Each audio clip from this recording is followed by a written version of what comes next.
अभी जो टॉपिक हम डिस्कस करने जा रहे हैं ये टॉपिक एप्टी के बहुत सारे किताबों में नहीं मिलता, ये मैथमेटिक्स में आता है, पर क्योंकि ये पीएससी में बहुत बार देखा गया इसलिए मैं यहाँ पे कवर कर रहा हूँ, जिसका नाम है क्या, हाइपर ज्योमेट्री डिस्ट्रीब्यूशन।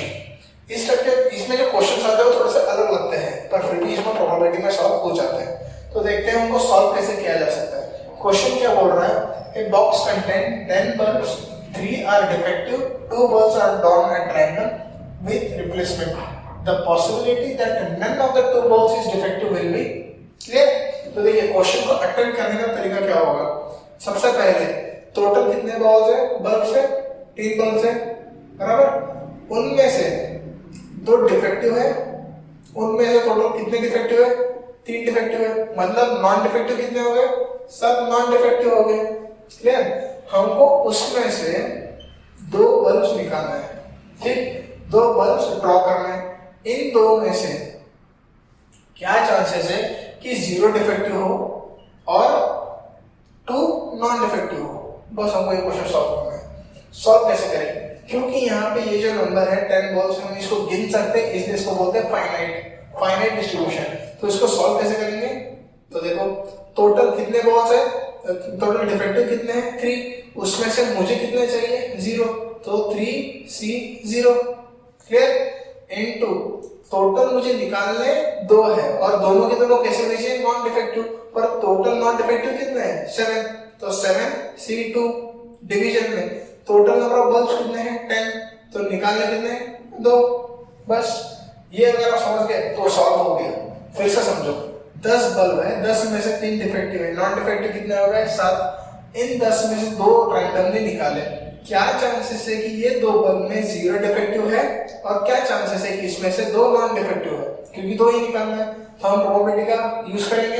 तो देखो टोटल 3 नॉन डिफेक्टिव है, उसमें से मुझे एक भी नहीं चाहिए, टोटल 7 नॉन डिफेक्टिव, उसमें से मुझे दोनों के दोनों चाहिए, टोटल पॉसिबिलिटीज 10C2। इसको सॉल्व कैसे करें, जैसे कि मैंने जब कॉम्बिनेशन पढ़ाया था उसमें एक फॉर्मूला लिखवा के दिया था, NC0 अगर आया तो इसका वैल्यू होता है 1, तो यहाँ पे 3C0 is nothing but NC0, n का वैल्यू 3 है, तो इसका आंसर कितना आएगा 1। अब 7C2 कैसे कैलकुलेट करें, 7 into 6 into 5 का फैक्टोरियल डिवीजन में 7 - 2 फैक्टोरियल into 2 फैक्टोरियल डिवीजन में 10C2, 10 into 9 into 8 factorial division में क्या 10 - 2 फैक्टोरियल into 2 फैक्टोरियल। अब सॉल्व करना है, 7 - 2 इज नथिंग बट 5। ओके, तो ये 5 फैक्टोरियल कटा, ये 5 फैक्टोरियल कटा। क्लियर, ये 2 कटा, इसके साथ आया 3, तो न्यूमरेटर में कितना आ रहा है 15। क्लियर, सॉरी न्यूमरेटर में कितना आ रहा है 7 3 जा 21, 7 3 जा 21 डिवीजन में यहाँ पे 10 - 2 इज नथिंग बट 8, तो 8 फैक्टोरियल कटा, इसके साथ 2 कटा, इसके साथ 5 into 9 इज 45। अगर मैं इसको 3 के टेबल से डिवाइड करूं तो हो सकता है कितना आ रहा है 7 डिवाइड बाय 15, क्योंकि 7 3 जा 21, 7 50 एंड 3 15 जा 45।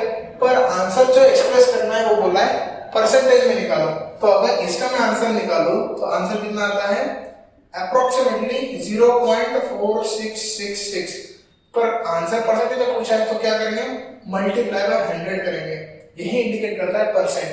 तो इसको अगर मल्टीप्लाई करेंगे 46.4666 है तो आंसर कितना आता है 46.67%, या ऑप्शन में अगर राउंड फिगर दिया होगा तो राउंड फिगर में क्या आंसर आएगा 47%। तो कुछ इस तरीके से हमारा कॉम्बिनेशन का फिर से एक अगर रिवीजन हो गया, एक और क्वेश्चन सॉल्व करते हैं फिर आपको क्लियर हो जाएगा।